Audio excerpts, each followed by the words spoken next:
Elle entra dans la banque pour demander un prêt et se retrouva plongée dans une violence publique. Le directeur ne se contenta pas de l'insulter. Il la gifla, la traita de déchet et ordonna à la sécurité de la traîner dehors comme si elle n'avait pas sa place parmi de vrais clients. Des téléphones se levèrent, des ricanements se propagèrent. Chaque mot était plus tranchant que le précédent. Chaque accusation plus forte, plus cruelle, destinée à l'écraser devant tout le monde.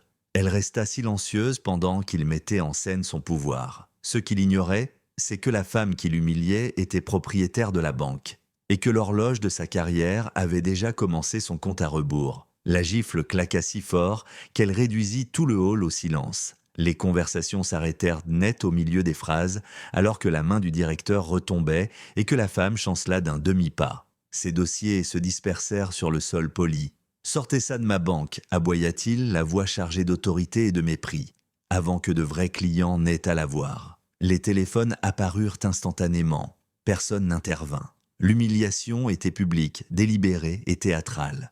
Elle s'agenouilla pour ramasser ses documents, le visage calme, les gestes lents et maîtrisés. Le directeur se tenait au-dessus d'elle, savourant la pause. « Des gens comme vous pensent toujours pouvoir entrer ici et exiger du respect », continua-t-il. « Ce n'est pas un bureau de charité, on ne sert pas votre genre. » Un rire nerveux s'éleva près des guichets. La foule regardait comme si c'était un spectacle.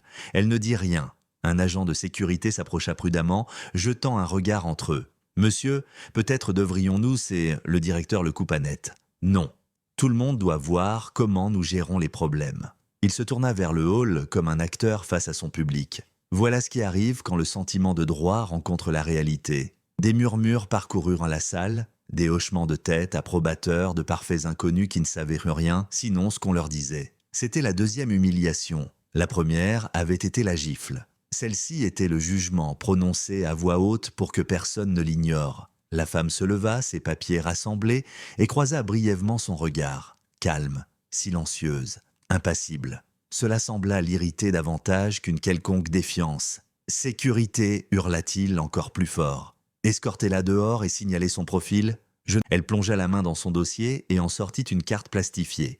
Elle la leva à hauteur de poitrine. Les lettres captèrent la lumière. L'effet fut immédiat et dévastateur. L'agent le plus proche recula instinctivement. Le visage du directeur adjoint se vida de toutes couleurs. Les téléphones zoomèrent, capturant chaque détail. « Je suis la directrice générale, dit-elle d'une voix égale. Et vous venez de m'agresser. » La bouche du directeur s'ouvrit, puis se referma. Son visage passa en quelques secondes de l'incrédulité à la panique, puis à une peur nue. « Ce n'est pas possible, » balbutia-t-il. « Vous ne pouvez pas juste… » Elle leva son téléphone et composa un numéro interne. « Sécurité du siège, dit-elle. Ici la PDG. Envoyez une équipe immédiatement à mon emplacement. » Elle écouta un instant. « Oui, j'attends. » La salle explosa. Les murmures devinrent des halètements. Les commentaires en direct s'enflammèrent. Les jambes du directeur fléchirent. Il attrapa une chaise, incapable de rester debout. L'autorité qu'il brandissait quelques minutes plus tôt s'effondra sous son propre poids. La sécurité du siège arriva rapidement, professionnelle,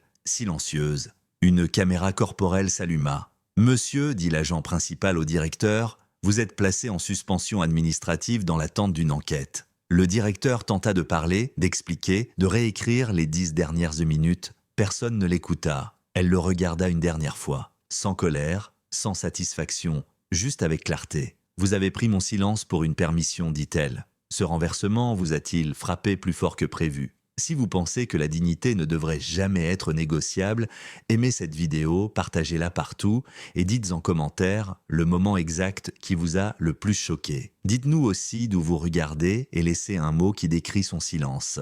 Abonnez-vous et activez les notifications pour plus d'histoires, où l'humiliation publique se retourne, où le pouvoir s'effondre et où le respect est repris de la manière la plus froide possible.